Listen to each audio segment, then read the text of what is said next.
Cyril Escoffier, bonjour. Vous êtes le responsable des Jeunes Ensemble 69. Vous avez participé hier à la manifestation contre les projets du gouvernement. Alors, projet qui concerne d'abord la nouvelle plateforme Parcoursup et aussi la réforme du bac.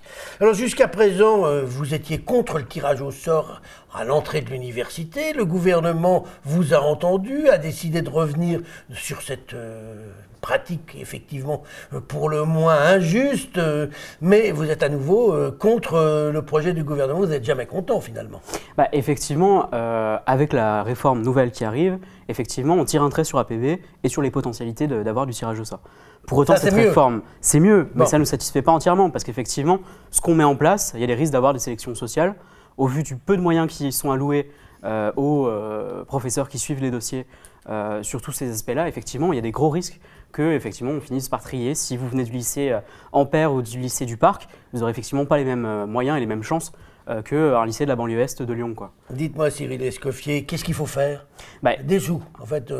C'est toujours une question, vous demandez toujours plus d'argent. Il y a effectivement un gros problème de budget sur l'université et sur l'enseignement supérieur en général. Effectivement, ça c'est ce qu'on souligne. Dans nos revendications, la FSU montre qu'il y aurait besoin d'avoir une embauche de 6 000 profs par an supplémentaires pour effectivement arriver à sortir des TD à 40, à sortir comme ça des grosses promotions qui empêchent finalement la réussite étudiante.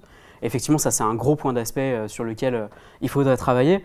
Et voilà, plus généralement, il faut affirmer partout que la sélection, ce n'est pas la solution et qu'effectivement, s'il y a des problèmes, parce qu'effectivement, j'avais lu un article, 53%, c'est le taux de réussite à Lyon 2 des licences. Et effectivement, en licence 1, il y a pas mal d'échecs. Mais il faut vraiment réfléchir pourquoi il y a cet échec au niveau de la licence 1. Est-ce que vous ne pensez pas que s'il y a de l'échec, c'est justement parce qu'on a ouvert les portes de l'université à des gens qui n'y ont peut-être pas grand-chose à faire, qui n'ont peut-être pas vraiment envie et qui n'ont pas le niveau? Parce que ces remises à niveau qui sont prévues par le projet du gouvernement semblent aller dans le bon sens, mais ça aussi, ça ne vous plaît pas? Elles vont dans le bon sens, mais il n'y a pas les moyens derrière. Et c'est ça la vraie question. C'est que dans la mesure où il n'y aura pas de cadrage national par rapport à ça, ça sera à la disposition de chaque université de mettre en place ces modules de rattrapage de ce style-là, quoi. Et effectivement, et après moi je pense, et effectivement peut-être on n'a pas les mêmes projets politiques avec Macron et La République En Marche, que tout le monde a sa place à l'université et qu'effectivement c'est une affaire de choix personnel. Tout le monde a le droit d'aller étudier à l'université. C'est un acquis effectivement inscrit dans le Code de l'éducation et sur lequel on ne peut pas revenir, quoi. Mais attendez, quand on voit le chômage qui existe, ces filières où les gens vont et qui ne trouvent pas de travail derrière, est-ce qu'il n'est pas de la responsabilité d'un État d'essayer de montrer aux gens que, justement, on manque dans certaines filières de candidats, d'étudiants, et que dans d'autres, on a beaucoup trop? Est-ce que la responsabilité de l'État, c'est pas aussi d'orienter mieux les gens? Je pense que c'est effectivement la responsabilité de l'État est de mettre en place des structures pour l'orientation, ça je suis complètement d'accord, mais pas avec le projet actuel de réforme avec Parcoursup, etc. et le plan étudiant qui ne va pas dans le bon sens de ce côté-là.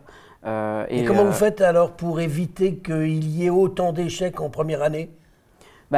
Il y a un meilleur encadrement, il y a la nécessité d'avoir un meilleur encadrement. Il faut arrêter effectivement avec, moi je suis à Lyon 2, donc je peux parler de ce que je connais, les licences 1 en histoire effectivement, c'est des TD de 40, des travaux dirigés de 40 personnes dans les facs, dans les cours et des grands amphis avec 200 à 240 personnes. Mais est-ce que tout ça, on peut en sortir sans la sélection, par un meilleur encadrement, par des meilleurs moyens et effectivement par, nous on revendique 1 milliard d'euros par an dans l'université pour rénover les locaux, pour des meilleures payes pour les chargés de cours, etc. C'est comme ça qu'on en sortira finalement. La solution elle est budgétaire et notre avenir ne doit pas être mis en jeu pour des questions budgétaires. Dites-moi Cyril Escoffier, la réforme du bac, là aussi vous êtes contre?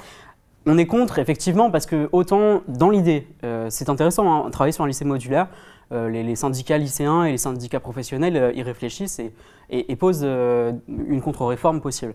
Mais dans le sens actuel du gouvernement, ça pose un gros souci parce qu'effectivement, on roule vers des inégalités territoriales assez importantes où effectivement, les lycées de centre-ville mettront en place des spécialités qui permettront l'accès aux classes préparatoires, aux écoles de commerce sur concours, etc.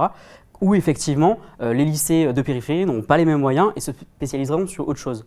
Et effectivement, c'est ça le gros souci, c'est que du coup, le baccalauréat ne va plus devenir un diplôme national premier grade pour entrer dans l'université, mais effectivement deviendra un diplôme à la carte finalement sur chaque ville. Et ça, c'est un vrai problème.